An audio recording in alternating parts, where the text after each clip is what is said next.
ذرا ہٹکے میں خوش آمدید. شاہزیب جیلانی کا سلام قبول کیجیے. میرے ساتھ زرار کھوڑو اور وسعت اللہ خان ہیں. آج ہمارے دارالحکومت میں کافی زبردست ڈیولپمنٹس رہی ہیں. پارلیمان کا اجلاس بھی ہوا ہے, عدالتی معاملات بھی ہیں. لیکن اس سے پہلے کہ ہم اس طرف جائیں, ایک خبر آپ کے ساتھ شیئر کرنا ضروری ہے جو کہ کوئٹہ سے آئی. افسوسناک خبر. 2 بم کے دھماکے ہوئے ہیں وہاں, جس میں ایک جو ہے وہ باچا خان چوک پر تھا. ان میں 4 لوگوں کی جانیں گئی ہیں, جن میں ایک 10 سالہ بچی بھی تھی. ابھی بتایا یہ جا رہا ہے کہ یہ جو حملہ ہے اس کا نشانہ بظاہر ایک پولیس افسر تھے, اور اس میں پھر 9 افراد جو ہیں وہ زخمی بھی ہیں. ایک بلوچ سیپریٹسٹ تنظیم نے اس کی ذمہ داری لی ہے. ہمارا یہ ایک المیہ ہے کہ ہمارے ملک کے جو حالات چل رہے ہیں, جو دھما چوکری اسلام آباد میں چل رہی ہے, اس کی وجہ سے یہ جو افسوسناک واقعات ہیں یا جو کچھ ہو رہا ہے بلوچستان میں, خیبر پختونخوا میں, وہ اکثر ہم اس میں ڈیٹیل میں نہیں. آج کے مرنے والوں میں 2 پولیس والے بھی ہیں. جی, پولیس والے بھی ہیں, بالکل. 2 پولیس والے شہید ہوئے. بہرحال یہ اس کو مارک کرنا ضروری ہے, کیونکہ جب ہم بات کرتے ہیں کہ ملک کے حالات جو ہے وہ معاشی, سیاسی, عدالتی طور پہ گڑبڑ ہیں, تو سیکیورٹی کے معاملات کبھی کبھی ہمیں یہ لگتا ہے کہ ہم بہانے کر رہے ہیں, لیکن وہ چیلنج جو ہے وہ بدستور ہمیں ریمائنڈ کراتا ہے روز کہ ہو کیا رہا ہے. تو جی, اسلام آباد سے جو بڑی ڈیولپمنٹ تھی آج, وہ تھی کہ عدالتی اصلاحات کا بل, جسے پہلے منظور کیا گیا تھا, صدر علوی کو بھیجا گیا تھا دستخط کرنے کے لیے, لیکن جیسی توقع تھی کہ وہ اس سے اتفاق نہیں کریں گے, انہوں نے واپس بھیج دیا تھا. تو جو رولز میں ہے, جو آئین میں ہے, وہ یہ کہ پھر مشترکہ پارلیمان کا اجلاس ہوتا ہے اور دوبارہ اسی قانون کو منظور کیا جاتا ہے, جو کہ آج ہوا. اب یہ ہے کہ یہ واپس جائے گا صدر صاحب کے پاس. توقع یہ ہے کہ 10 دن تک وہ اپنے پاس رکھ سکتے ہیں, سائن کر سکتے ہیں, لیکن وہ نہیں کریں گے.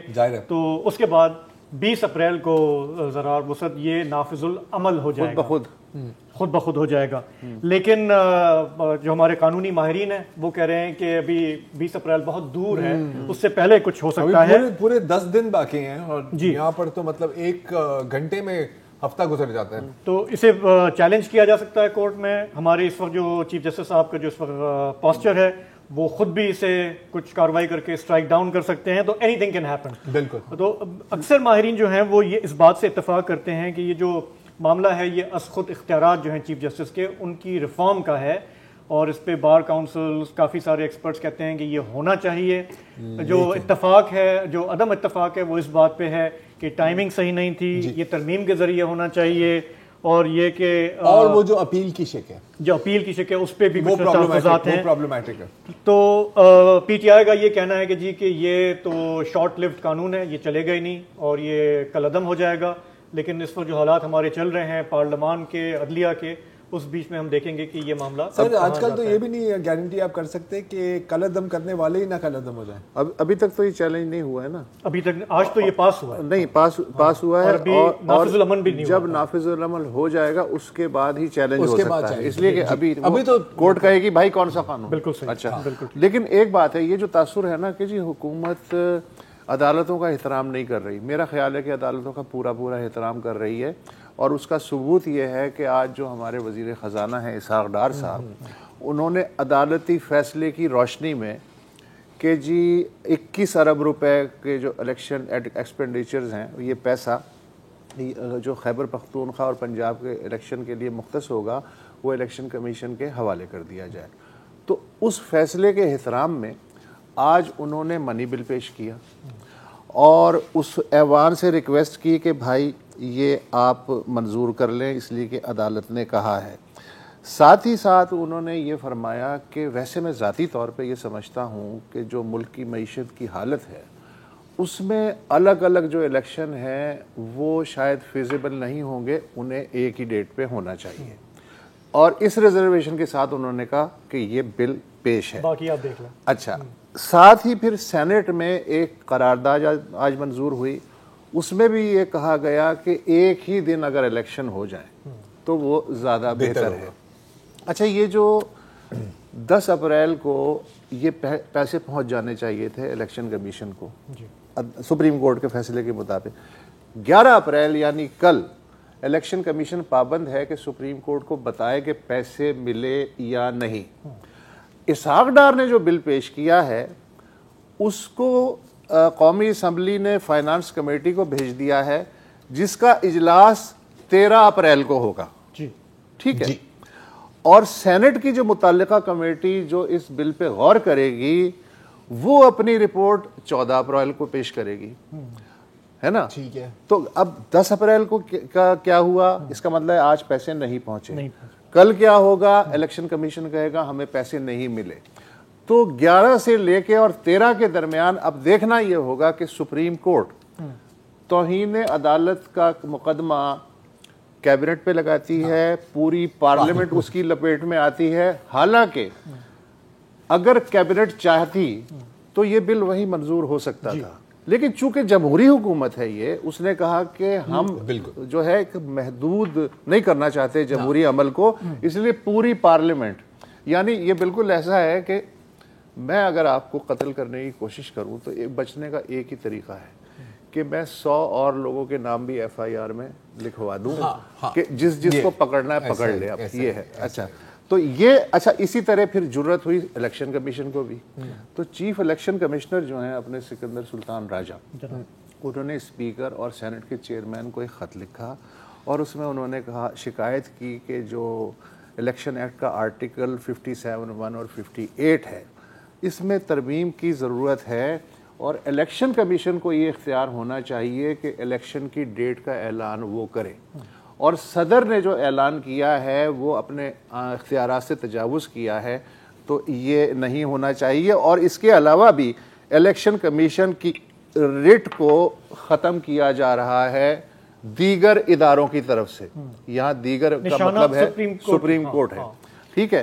تو اب یہ جو ہیں خدا کے واسطے اس میں ترمیم کی جائے تو ہو سکتا ہے کہ اسی سیشن میں الیکشن ایکٹ میں بھی ترمیم ہو جائے اور مزید با اختیار ہو جائے. خیبر پختونخوا میں بھی تو ایسا ہی کچھ ہوا ہے. تو خیبر پختونخوا کا بھی معاملہ تھوڑا سا پینڈنگ ہے، لیکن یہ جو وسعت بات کر رہے تھے اس پر ہم نے جو سابق ہمارے سیکرٹری ہیں الیکشن کمیشن کے قمر دلشاد، ہم نے ان سے بات کی اور ہم نے ان سے پوچھا کہ یہ الیکشن کمیشن کا اس کی کیا اہمیت ہے اور آگے یہ کس طرف جائے گا.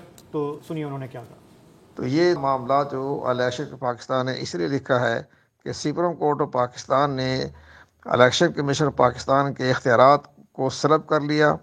سلب کا استعمال ہم نہیں کہتے ہیں، ہم کہتے ہیں اختیارات کم کر دیے.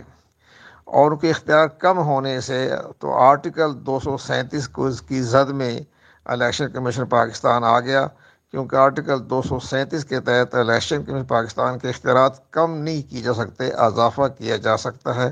اور قومی اسمبلی، صوبائی اسمبلیاں، الیکشن کمیشن پاکستان اور ایون وفاقی حکومت الیکشن کمیشن پاکستان کے اختیارات کم نہیں کر سکتی. لیکن سپریم کورٹ آف پاکستان نے ان کے اختیارات کم کر دیے، محدود کر دیے. تو یہ انہوں نے باقاعدہ سرکاری طور پر الیکشن پاکستان نے پارلیمانی منسٹری کے ذریعے قانون سازی کے لیے یہ ریفرنس بھجوایا ہے. اور ہماری اطلاع کے مطابق یہ ریفرنس جو ہے یہ باقاعدہ غور و خوض ہو رہا ہے پارلیمانی منسٹری میں، اور کل قومی اسمبلی کے اجلاس میں پیش کر دیا جائے گا باقاعدہ مسودے کی صورت میں. اور الیکشن کمیشن پاکستان نے جو انتخابی اصلاحات کے سلسلے میں جو اپنی ترمیم کرنی چاہیے وہ ممکن ہے کہ پارلیمانی ایکٹ کے ذریعے ان کو اختیارات دے دیے جائیں کہ وہ الیکشن کی تاریخ بڑھا بھی سکتے ہیں اور شیڈول میں تبدیلی بھی کر سکتے ہیں. تو الیکشن کمیشن کو یہ لگ رہا ہے کہ ہم سپریم کورٹ کی طرف سے انڈرمائن ہو رہے ہیں تو ہمیں اپنے اختیارات با اختیار ہو جائے گا. ایک پورا ایک ادارہ بچا ہوا ہے جو دوسرے ادارے کے ساتھ نہیں لڑ رہا، مطلب وابڈا. یار اس موقع پہ مجھے دوبارہ ایف بی آر ضیاء الحق صاحب یاد آ رہے ہیں جب انہوں نے 90 دن کا پہلا الیکشن ملتوی کیا تھا تو ان سے پوچھا گیا، وہ بی بی سی یا رائٹر کا کارسپونڈنٹ، اس نے کہا آپ نے تو خود کہا تھا. کہنے لگے ہاں کہا تھا، لیکن اب میں تب الیکشن کرواؤں گا جب مجھے مثبت نتائج کا یقین ہو جائے گا، ہے نا. یہ جو مثبت نتائج کی ٹرم ہے یہ ضیاء الحق کے زمانے میں ایجاد ہوئی تھی. اچھا وہ مثبت نتائج کب نکلے؟ 85 میں نان پارٹی جو الیکشن ہے ان سے مثبت نتائج لیے گئے. پھر اس کے بعد ضیاء الحق کی بڑی خواہش تھی کہ 88 کے الیکشن بھی وہی کروائیں، لیکن اللہ تعالیٰ کی یہ خواہش نہیں تھی. نہیں، بالکل نہیں. تو وہ نکل لیے. تو آج بھی ہم کہتے تھے یہ وردی والا ہے, یہ غیر جمہوری آدمی ہے, تو یہ جو ہے منمانی کرنا چاہتا ہے اور بلڈوزر کے ذریعے جمہوریت اپنی مرضی کی لانا چاہتا ہے. لیکن آج بھی یہ سارا کچھ جو ہو رہا ہے یہ مثبت نتائج حاصل کرنے کے لیے ہو رہا ہے. آپ الیکشن کمیشن پہ الزام لگا رہے ہیں؟ نہیں, میں سب پہ الزام لگا رہا ہوں. سبھی پہ؟ سبھی پہ. مطلب سپریم کورٹ سے لے کے پارلیمان سے لے کے الیکشن کمیشن, اگر آپ یہ چاہتے ہیں کہ آج میرا آخری پروگرام ہے اور آپ دونوں کریں تو بھائی میں ابھی اٹھ کے چلا جاتا ہوں. آپ کہیں نہیں چاہے, آپ کے بغیر پروگرام پورا نہیں ہوگا. یہ کیسے کہہ رہے ہیں؟ تو ضیاء الحق کی بات کر رہے تھے یار. مقصد ہاں ایک آئینی تضاد ہے, اسے کسی نہ کسی کروٹ بیٹھنا ہوگا. مثبت نتائج آنے چاہیے سر.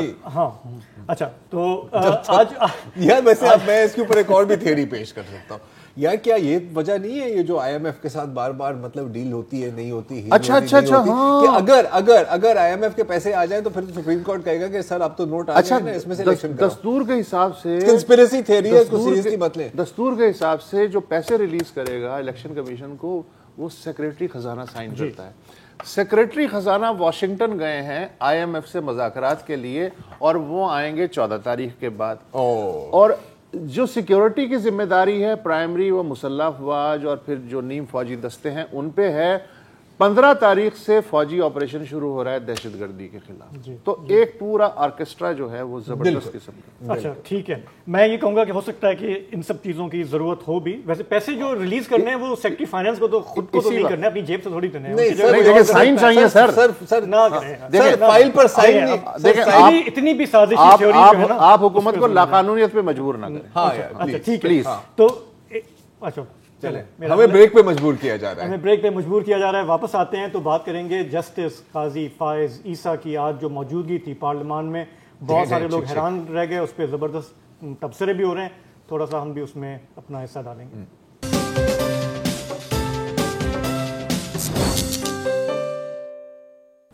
آج 10 اپریل کا دن ہے اور ظاہر ہے کہ اس کی ایک اپنی اہمیت ہے. ہمارے یہاں ہم نے روایتی طور پر ہم اپنے جو سیاسی دن یا قومی دن مناتے ہیں, چاہے وہ 23 مارچ ہو, 14 اگست ہو, 6 ستمبر ہو, اس میں ہم اپنی افواج کے حوالے سے زیادہ اس کو سیلیبریٹ کرتے ہیں. ان کا بھی بڑا نمایاں رول ہوتا ہے. لیکن اگر آئین, قانون, ڈیموکریسی کی بات ہو تو کوئی خاص دن ہمیں نظر نہیں آتا.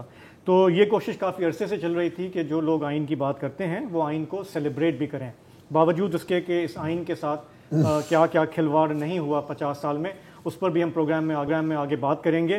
لیکن آج کا جو اجلاس تھا, ایک قومی اسمبلی اور سینٹ کے اجلاس کے بیچ میں ایک خصوصی اجلاس منعقد کیا گیا پارلیمان میں. وہاں پہ تقاریر ہوئیں, جو لوگ پارلیمان میں بیٹھے ہیں انہوں نے کی, جو چھوڑ کے چلے گئے ظاہر ہے ان کی تقاریر نہ ہو سکیں. لیکن اس پورے جمع غفیر میں ایک شخصیت ایسی تھی جسے دیکھ کر آج میں بھی کافی حیران ہو گیا. جب ٹی وی اسکرین پہ میں نے دیکھا تو پہلے یقین نہیں آیا کہ یہ صاحب واقعی یہاں پر ہو سکتے ہیں یا نہیں, لیکن بعد میں سب نے یقین دلایا کہ نہیں, یہ وہی ہیں جو آپ سوچ رہے ہیں. اور جی ہاں, بات ہو رہی ہے سپریم کورٹ کے سینئر جج اور فیوچر چیف جسٹس قاضی فائز عیسیٰ کی. وہ فرنٹ رو میں بیٹھے ہوئے تھے, سیاسی شخصیات کے بیٹھے ہوئے تھے. وہاں پہ نہ صرف آئین کی بات ہوئی بلکہ سیاسی تقاریر ہوئیں, عدلیہ پہ تنقید ہوئی, اپوزیشن پہ ہوئی, اور وہ وہاں بیٹھے رہے. پھر جب ان کی باری آئی تو انہوں نے اٹھ کے سب سے پہلے تو یہ وضاحت پیش کی. میں آپ سے میں نے آنے سے پہلے پوچھا تھا کہ یہاں کوئی ایسی سیاسی باتیں تو نہیں ہوں گی, تو آپ نے مجھے کہا نہیں, آئین کی باتیں ہوں گی صرف. مگر بہت ساری سیاسی باتیں ہو گئیں, اور میں خیر ان کا فریڈم آف رائٹ ہے, وہ بھی یہی آئین دیتا ہے, تو میں ان کو کچھ نہیں کہتا ہوں. اس کا یہ مطلب نہیں ہے کہ میں ان سے اگری کرتا ہوں, یہ میں وضاحت کرنا چاہتا ہوں.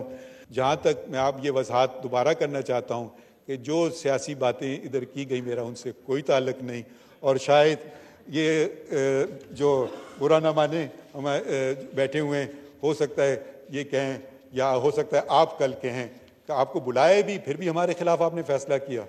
تو میں آپ سے معذرت چاہتا ہوں اور بہت بہت شکریہ کہنا چاہتا ہوں, کیونکہ دوسرے جج صاحبان شاید مصروف تھے, نہ آ سکیں. تو میں بس شکریہ ادا کرنا چاہتا ہوں کہ آپ نے ہمیں یاد کیا. شکریہ جی. تو جیسا کہ ہمارا ہر موضوع آج کل جو ہے وہ پولیٹیکل ڈیوائیڈ میں پھنسا ہوا ہے, تو آج یہ بھی موجودگی اور یہ تقریر یہ جو تو ہے پھنسنا تھا ہی تھا نا یار. I mean, let's be realistic about it.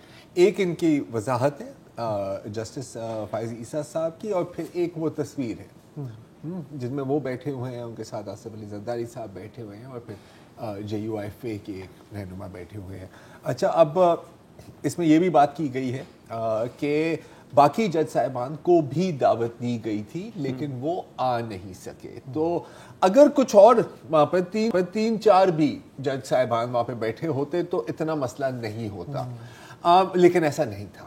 تو ویژول تو یہی کیا ہے نا کہ یہ بیٹھے ہوئے ہیں اور ان کے ساتھ سارے اور باقی نہیں ہے, پوری PDM بیٹھی ہوئے, باقی نہیں ہے. اچھا, اس پر بھی یہ بات کی جا رہی ہے, اب میں 100% گارنٹی کے ساتھ نہیں کہہ سکتا کہ جسٹس عیسیٰ نے یہ بات کی ہے کہ باقیوں کو دعوت تو دی گئی تھی لیکن انہوں نے پھر معذرت کر لی, جو بھی وجہ تھی.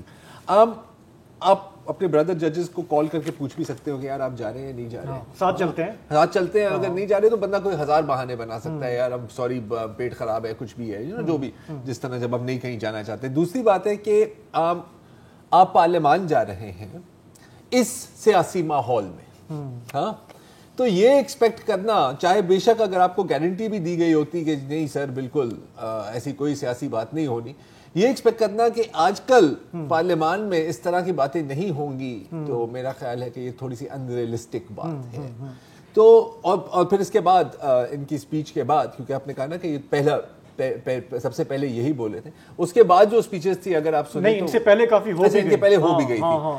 ہاں جی, امین, یہ ہے کہ اگر یہ واقعی میں آئین کا ایک سیلیبریشن ہے تو ججز کو انوائٹ کرنا آپ کا اچھی بات ہے, اگر وہ جاتے سارے تو بھی اچھی بات تھی.